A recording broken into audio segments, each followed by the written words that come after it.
Assalamualaikum warahmatullahi wabarakatuh.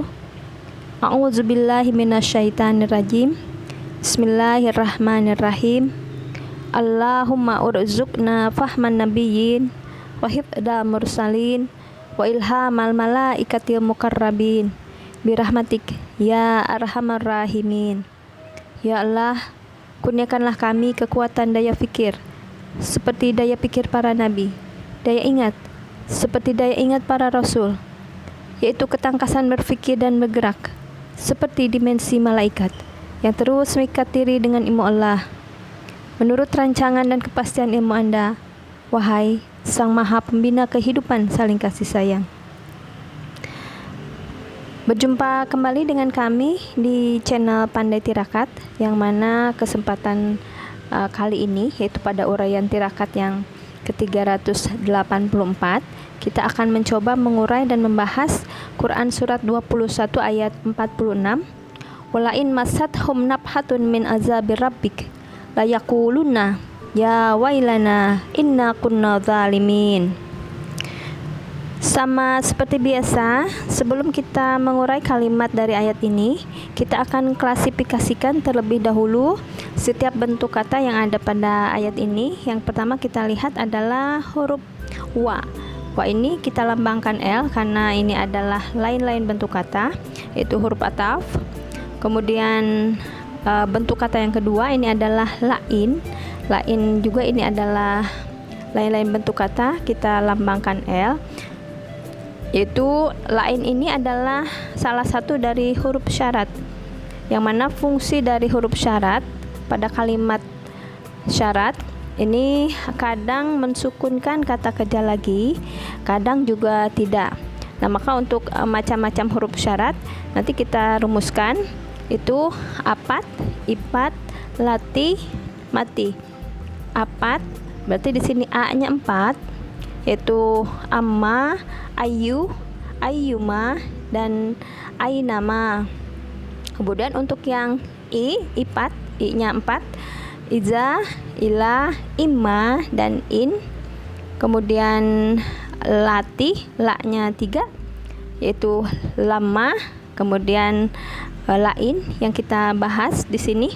Kemudian lau, dan yang terakhir rumusnya itu mati, berarti ma-nya 3, yaitu ma, man, dan mahma. Jadi inilah huruf syarat, yang mana untuk huruf syarat ini itu dalam kalimat syarat. Maka untuk kalimat syarat ini adalah, kalau dalam bahasa Indonesia ini adalah kalimat yang sebanding dengan kalimat pengandaian. Jadi artinya untuk huruf syarat, kalau dalam bahasa Indonesia di sini jika atau apabila. Kemudian bentuk kata yang keempat kita lihat masat. Masat ini adalah kata kerja, maka kita lambangkan K. Jadi untuk masat kita usut dari 6 aspek peninjauan kata kerja. Yang pertama ini adalah dari jenis hurufnya. Untuk jenis huruf ini adalah bengek, kata kerja bengek. Kemudian jumlah hurufnya ini adalah kata kerja 3 huruf pokok pola 1, yaitu atas pola fa'ala yaf'alu, sehingga bentuknya menjadi masa yamasu masan, yang artinya ini bisa menyentuh atau menimpa. Kemudian untuk kebutuhan objek ini adalah kata kerja yang membutuhkan objek atau transitif. Kemudian keadaan kerjanya ini adalah aktif. Kemudian untuk pedas, pemecahan dasarnya masat ini adalah kata kerja telah untuk dhamir hiya. Jadi masa, masa, masu, masat. Nah, untuk hiyanya masata. Kemudian pada dhamir hunna dan sampai dengan ananahnu, maka bengeknya dimunculkan kembali. Jadi masat, masata, masasna, masasta, masastuma, masastum, dan seterusnya. Kemudian untuk perubahan harkat akhir, maka untuk kata kerja telah ini kita lihat harkat lam fi'il. Nah, di sini pada masad ini adalah mabni patah. Ya.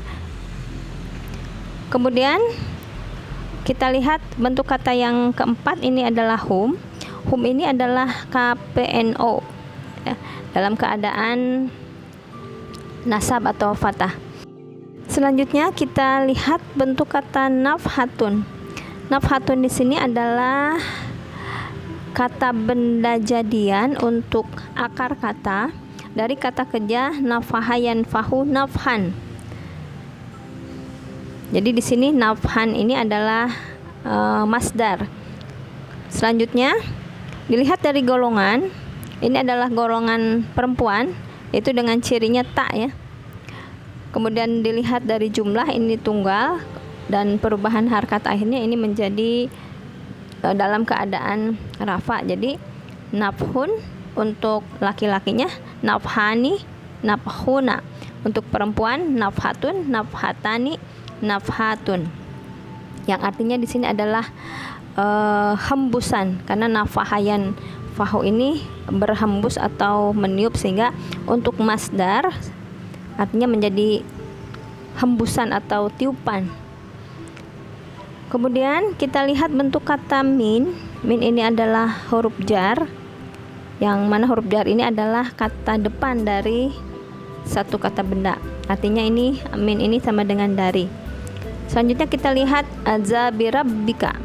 Nah, ini adalah majemuk 3 kata, yaitu gabungan dari kata azabi, rabbi, dan ka.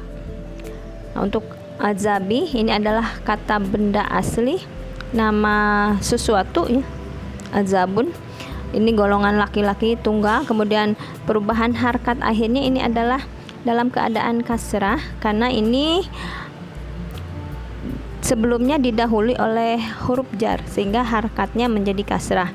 Kemudian azabi ini tidak alif lam ataupun tanwin, karena ini adalah kata pertama dalam majemuk, sehingga untuk ketentuan kata pertama dalam majemuk dia tidak boleh tanwin ataupun alif lam. Selanjutnya kata kedua dalam majemuk di sini adalah rabbi. Rabbi di sini adalah kata benda jadian untuk kata pelaku sangat, itu dari pola fa'lun, dari kata kerja rabba yarubbu rabban. Maka untuk kata pelaku sangatnya adalah rabbun. Jadi untuk rabbi ini perubahan harkat akhirnya kasrah. Ini karena menjadi kata kedua dalam majemuk, jadi bukan dari huruf jar, tapi karena dia posisinya menjadi mudhofun ilaih dari azabi, sehingga untuk kata kedua ini harus kasrah. Jadi untuk kasrahnya rabbin, rabbaini, arbabin. Jadi rabbi di sini golongan laki-laki dalam jumlah tunggal. Selanjutnya kak di sini adalah KPNO, itu perubahan dari anta, di mana kak di sini itu untuk harkat akhir ini adalah jar atau kasrah, karena dia menjadi kata ketiga dalam majemuk. Selanjutnya kita lihat layakulunna. Nah, ini adalah kata kerja, kita lambangkan L. Ini adalah penat lagi, untuk lebih menguatkan. Jadi bentuknya sudah penat dengan menambahkan nun tasydid di akhir, kemudian ditambah lagi dengan la, yang mana la ini adalah berfungsi untuk lebih menguatkan. Kita lihat dari peninjauan aspek kata kerja yang pertama, yaitu dari jenis huruf. Untuk jenis huruf ini adalah buduk tengah waw, dari kala yakulu kaulan, yang artinya berkata.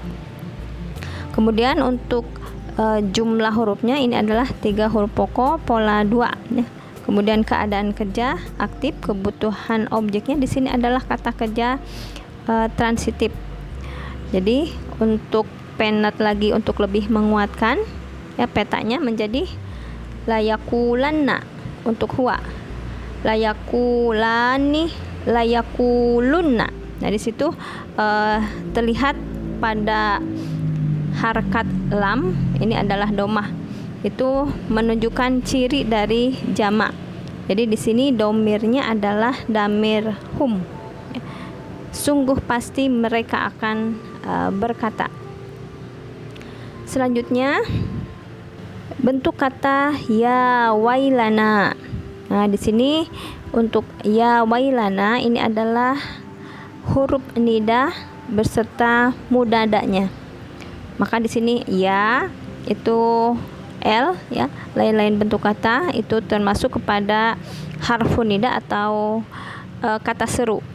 Selanjutnya di sini munadanya yang menjadi munadanya ini adalah makhluk, yaitu ya wailana. Di situ ada damir nahnu, ini menjadi maf'ul mutlak.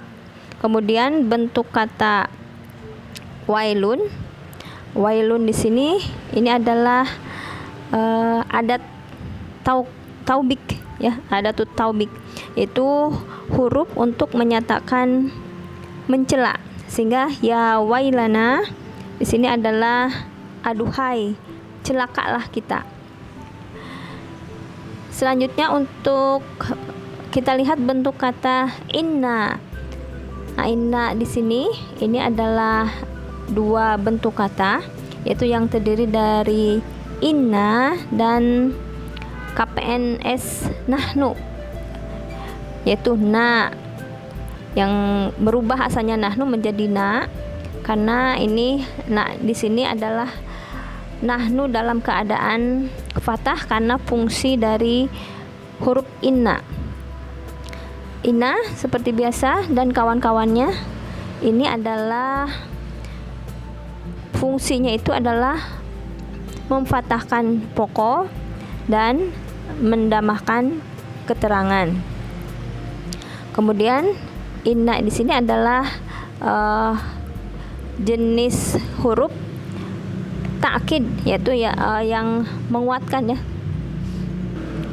Selanjutnya kita lihat bentuk kata kunna. Kunna di sini ini adalah kata kerja telah dari buduk tengah waw, yaitu dari kana yakunu kaunan. Kemudian untuk fungsi kana, nah ini sudah kita bahas pada pertemuan yang sebelumnya. Ini fungsinya itu adalah mendomahkan pokok dan menfathahkan keterangan. Kemudian untuk kunna ini adalah damir nahnu ya, damir nahnu, sehingga di situ pada kunna terkandung damir nahnu. Dan yang terakhir kita lihat bentuk kata zalimina.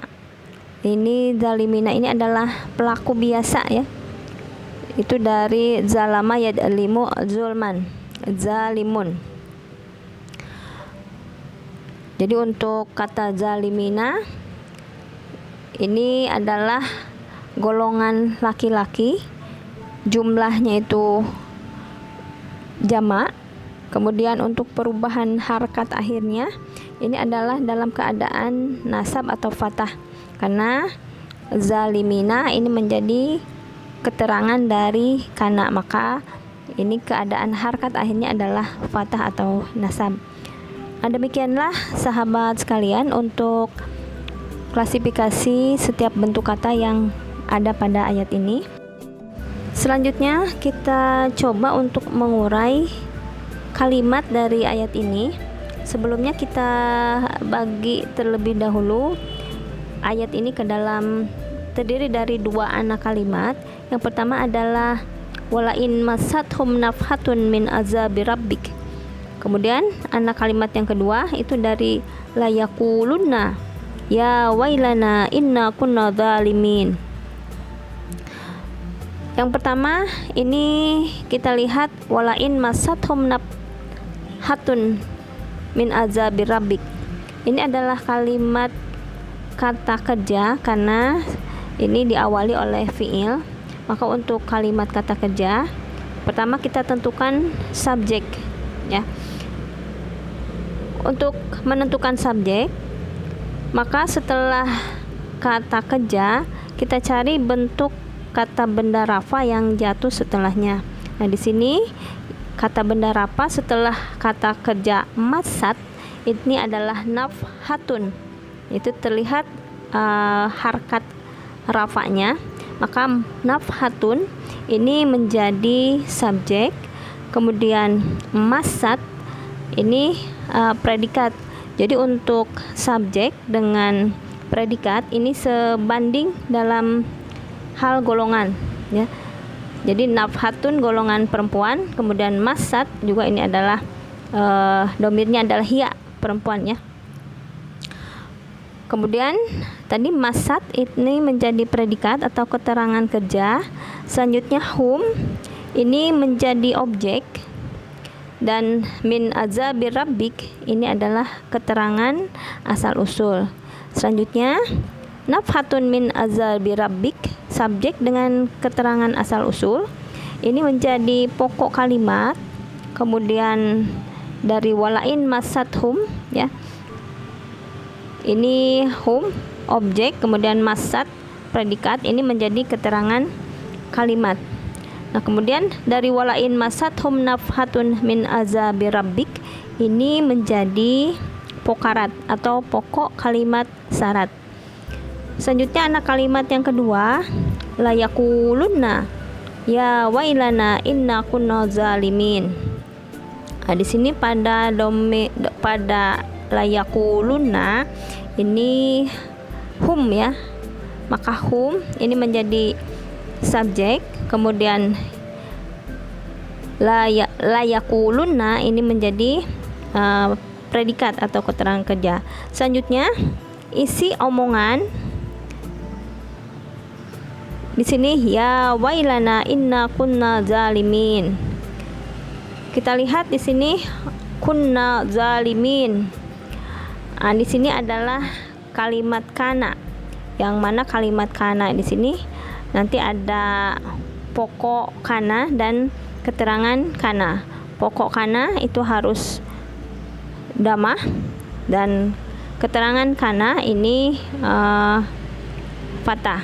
Maka pada kunna di situ terkandung domir nahnu. Maka nahnu ini menjadi pokok kalimat kana, dan zalimina ini menjadi keterangan kalimat kana. Selanjutnya dilihat dari inna, maka kunna zalimina ini menjadi keterangan kalimat inna. Jadi pokok kalimat kana dan keterangan kalimat kana ini menjadi keterangan inna. Yang pokok kalimat inna itu adalah nahnu, ya, di sini. Jadi inna di sini ada dua bentuk kata, inna dan na. Itu sebagai perubahan dari nahnu yang terkena fungsi dari inna. Jadi na di sini, nahnu dalam keadaan nasab atau fathah. Nah, ini menjadi pokok kalimat inna. Nah, inna kunna zalimina ini menjadi keterangan kalimat seru, yang pokok kalimat serunya itu adalah ya wailana. Jadi ya di sini adalah harfun nida atau kata serunya, kemudian ya wailana. Nah, di sini adalah munadanya, ya. Jadi ya wailana menjadi pokok kalimat seru, kemudian inna kunna zalimin ini menjadi keterangan seru. Maka dari ya wailana inna kunna zalimin ini menjadi maf'ul qaul atau isi omongan, ya. Jadi hum pada la yaqulunna ini menjadi subjek, kemudian la yaqulunna ini adalah predikat atau keterangan kerja, dan ya wailana inna kunna zalimin ini adalah isi omongan. Maka hum sebagai subjek ini menjadi pokok kalimat, dan jumlah predikat dan isi omongan la yaqulunna ya wailana inna kunna zalimin ini menjadi keterangan kalimat. Selanjutnya dilihat dari walain masathum nafhatun min azabir rabbik, maka la yaquluna ya wailana inna kunna zalimin, ini menjadi terkarat. Sehingga untuk maknanya, dan jika, ya tadi lain, dan jika atau apabila hembusan dari azab pembimbing kalian menimpa mereka yang berlaku idam. Di masad itu bisa menyentuh, bisa menimpa. Sungguh pasti, la yakulunna, sungguh pasti mereka akan menyatakan, ya wailana, aduhai celakalah kita, inna kunna zalimin, sebenarnya kami adalah yang berlaku idam. Demikianlah saudara-saudara sekalian yang bisa sampaikan pada kesempatan kali ini. Alhamdulillahillazi lahu ma fis samawati wa ma fil ardh walahul hamdu fil akhirah wa huwal hakimul habir. Wassalamualaikum warahmatullahi wabarakatuh.